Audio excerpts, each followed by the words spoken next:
Узнав о гагаузах, Рейно Сарелма заинтересовался их культурой и жизненным укладом. Я пришел к выводу, что гагаузы очень хороший и умиротворенный народ. Это мое мнение. И мы, финны, такие же, спокойные, неторопливые.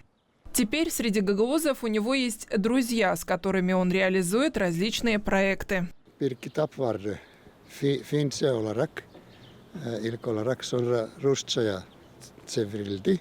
Несколько лет назад мы перевели книгу «Красная нить Библии» с финского языка на русский, а после и на гагаузский язык. Мы на этом не остановились, продолжили работу. Я знаю, что не вся Библия переведена на гагаузский язык. Мы скоро завершим работу еще над одной книгой. После приступим к переводу псалтыря.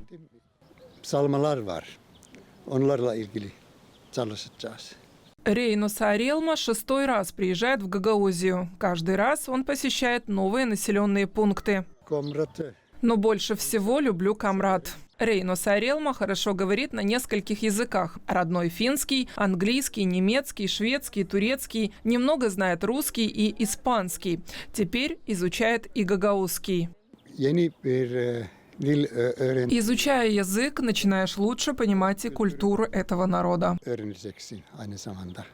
Полезными для него оказались онлайн-курсы, организованные научно-исследовательским центром имени Марии Маруневич.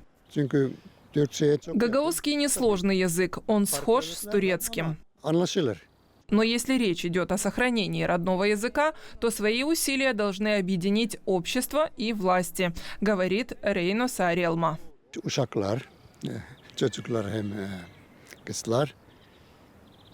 Самое главное, чтобы дети с малых лет слышали родную речь. Они должны говорить на родном языке с родителями. Кроме этого, обучение должно вестись на гагаузском языке в детских садах и после в школе.